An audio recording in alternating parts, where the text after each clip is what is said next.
Now to get into the best glute in the business. Oh, big call there coming from. So we're sinking in straight into that glute max. Yep. Connecting in with the side of the sacrum. Ooh. And always important to check what's going on in the glute with a maintenance treatment. If someone's had lower back pain or if they've got lower back pain, we always want to check what's going on in the glute, because there can quite often be some referral pain or some tightness around those tendons attaching to the pelvis. Hey guys, Jace and Darcy's back from holidays. He's here, so I thought we'd get him on the table. We'll give him just a bit of a lower back maintenance treatment. So this is something we typically do with our clients that might have come in and previously had lower back pain. But this is more just a bit of a generalised treatment that we could go through, more if they're just looking for maintenance and just to keep that pain away and make sure their body's functioning well post the recovery. So sort of like that third or fourth treatment or something. Yeah, that's right. Yeah, you fix them and now they just enjoy the freedom of range and not living in pain. Yeah, that's right. They might be coming in more monthly rather than weekly because they don't need that fix. They just want to keep it sort of at that level where they can stay on top of their body and not allow it to get back to the point that it was. So it's just sort of introducing ourselves with the sacrum here. So we start with our palm right on the sacrum and just put some pressure straight down towards the table.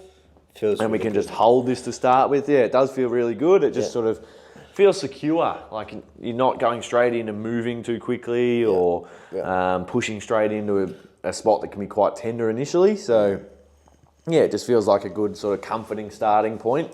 And then once we've sort of sunk down to a good level, I can start to maneuver my own body around, which will start to trace out around the sacrum. So I'm starting to move this way, out laterally. Yeah. And then once I drop off the sacrum, then I can start to hit those glute tendons. And then I can sort of trace them down as well. So this is this good starting point, just to feel for what's going on in the glute as well, just below that lower back. So I'm on the underside of that iliac crest, which is more glute tissue, where if I was on the top side, that'd be more lower back tissue there. So the first one goes through there, and then I can go into our lower back money spot. So getting my pisiform, finding the pelvis there. So it's just sink off it, take up the slack, and then I can angle back in. So I'm sinking down, but then pushing back into that pelvis there. All right, so we're just slowly sinking in, taking our time, keeping it quite broad, and then we can just sit there for a little bit as well. We'll get Darth to take a few deep breaths in if it is feeling a little bit sensitive. And then once he's relaxed, we can just start to change some angles. Does it feel better if we hook back that way? Or is it more if I go down towards the table? Maybe I even pull back towards myself so I can lean over and actually pull back in. So now I'm sort of going on that 45-degree angle to his opposite glute. So we're just exploring all those angles to see where there might be some residual tension still building up or still holding on, depending on what sort of job and lifestyle the person might have. So if they're quite sedentary at work or something, if they're sitting down at the desk or spending a lot of time in the car, or recently I've had a lot of people that sort of driving big diggers or cranes that are working on big building sites and things like that, or major tunnel works and things like that. So sitting in a big crane all day. So you just got to explore this lower back area. They're on the big bucks, those blokes. Yeah. Sacrificing their body, that's for sure. For it, that's for sure. 100%. Then we can get one that'll, again, start on the sacrum, and then we're going to trace up this big erector spinae that runs the full length of the back. So come above his head, Leo, and you can get the shot. We'll come towards you there. So we're just slowly working our way up. So I'm on the inside. So I'm in that laminar groove, which is the groove just beside your spinous process there. And just my palm is resting against the side of that spinous process. So if I sink out that way, I'm more into the muscle. But if I sink down and pull back in here, this way, I'm pushing in against that spinous process. I'm not on top of it, I'm just right beside it there. So we're really making sure that we're clearing out that groove especially if people have sort of a lot of compression in their lower back, if they've got that really anteriorly tilted pelvis, where these tissues are quite tight and short, we want to try and open that up. So just this really nice, long, elongated stroke can really help to open this area up. And this is the one that sort of people get up after and think, oh, I almost feel taller, just because we've decreased that sort of arch in that lower back.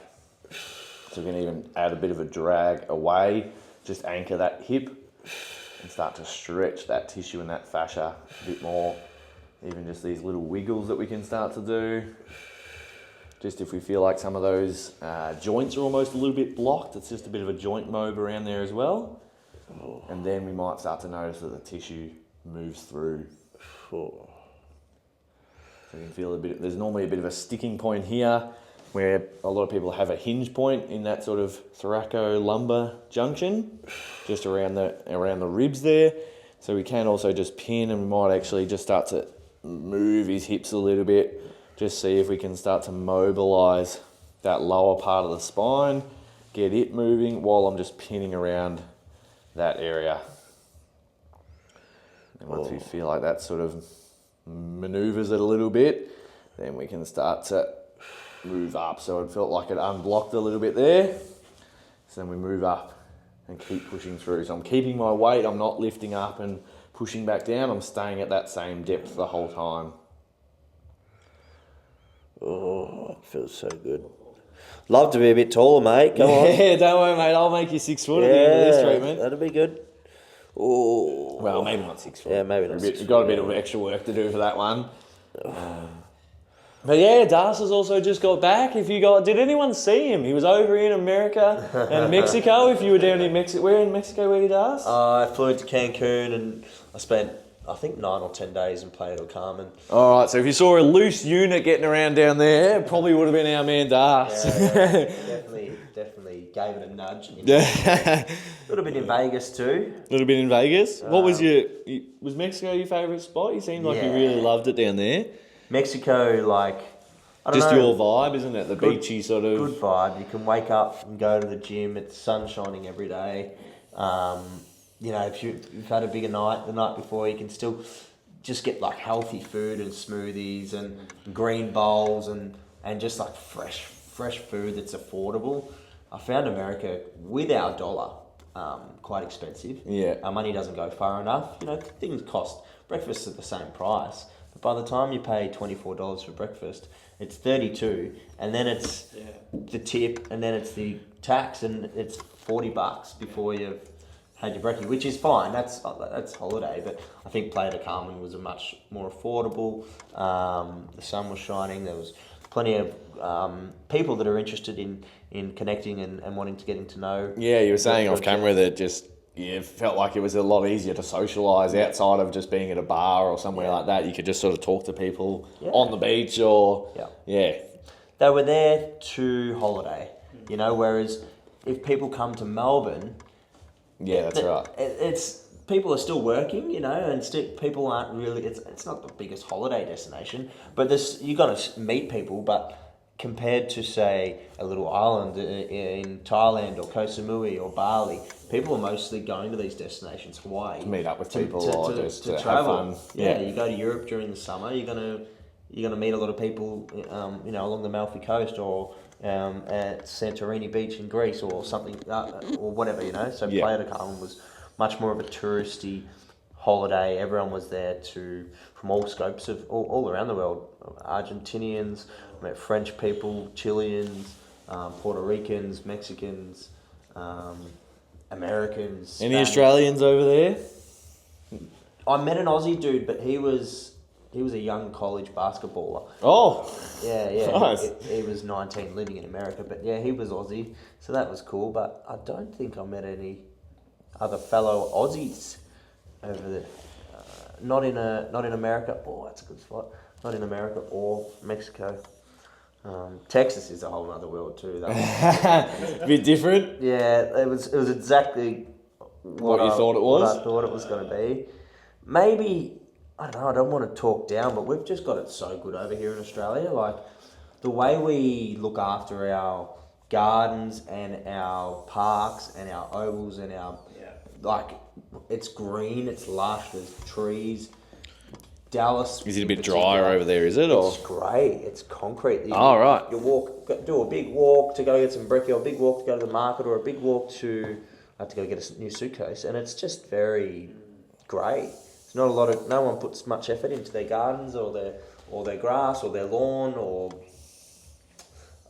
it's quite dirty compared to here. I think our councils and our governments put a lot more effort and energy into making Australia The green nature and side lush of things, yeah. and beautiful. You come home and you're like, oh, you take it for granted. So, fellow Americans, get over to Australia and check out, how good it is over here. And there's not spiders. Come and see what it's like. Yeah, it's not just all spiders and sharks and snakes. And crocodiles. We have internet. We have TV. We have. It's not just all desert and sand. Yeah, we've bloody got it going on over here. It's just so far to come, but It is a long way to come. But we come over there, so come back this way, and you can come into MMT. That's the best thing. Yep. I've had a few people that have come all the way from America, and they're like, "Oh, I knew I was coming to Melbourne, so I had to come and get treatment." Yeah, So lots. destination number 1, MMT. To be fair, there were some beautiful, lush areas. And look, I saw a dot of America. You know, it's so big, so I can only speak from my experience. But when I was driving out of LA to Vegas, coming out of there, and I went and saw the Hollywood sign. Through there, there's some really beautiful nature and trees and greenery, and that was stunning. Snow on the top of the mountains, and it's like 24 degrees, and you're looking at the mountains, and just the valleys and the hills and how the roads are windy, and it's like desert, but on top of the hill, on top of the mountains, there's white snow, and you're like, oh, that's beautiful. So love that. That was cool. Now to get into the best glute in the business. Oh, fuck. Big call there coming from. So we're sinking in straight into that glute max. Connecting in with the side of the sacrum. Ooh.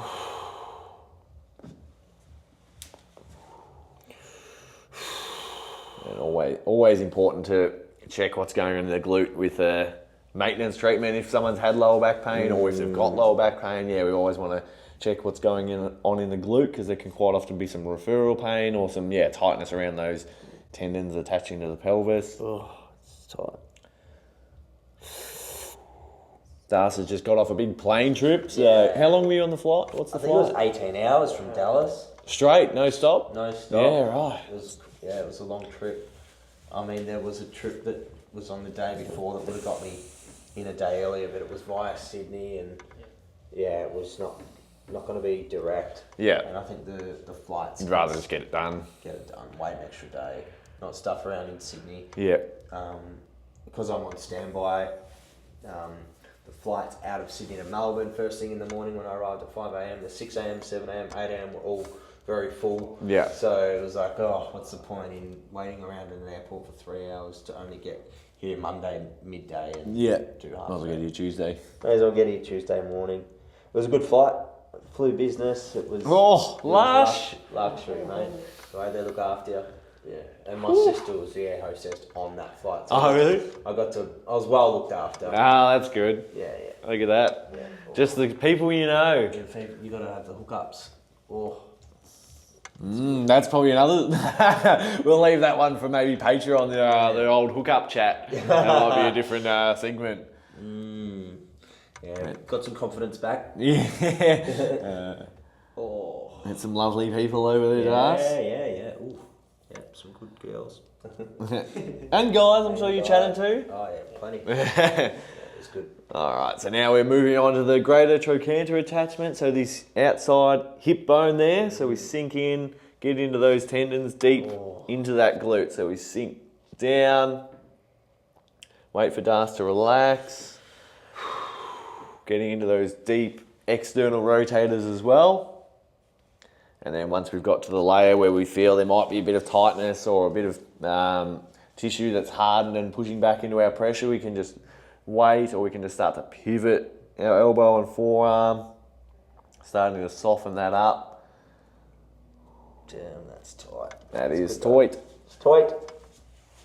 And then just changing angles on it. I can lean a bit more body weight into it. I can rotate. Does it feel like it's more around this way? Yeah, I reckon there's some coming that way. So we can start to trace our way around.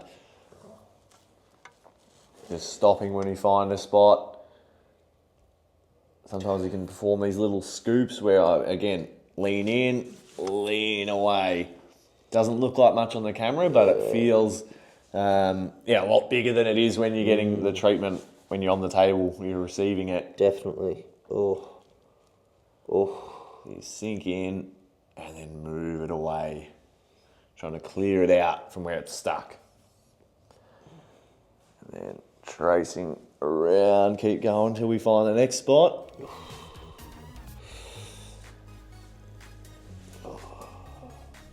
Yeah, so these maintenance sessions, they don't have to be as targeted. So if we're not finding anything, we can move on a bit quicker, and we might just also look down into the legs, or if they're feeling, I'm a bit tight in the front of the hips as well. So yeah, we don't always just stick to, okay, we're just going to do the same thing every time. It's more like if there's nothing in here, then we'll move on and we'll treat whatever else the person needs or whatever else I might feel like could be contributing to issues in their body. Yeah. So we'll sink around. And then we might wrap it up there since we've just given you a bit of a demo. So yeah, a bit of work through the sacrum, through that lower back. So we can do some treatment through that traditional lower back money spot, tracing around that iliac crest. We did some strips up the erector spinae, and then finishing off with some good deep work into the glutes. So there it is, a bit of a maintenance lower back treatment and a chat with Darcy about his trip to Mexico and America. So thanks guys, see you next time. See you soon.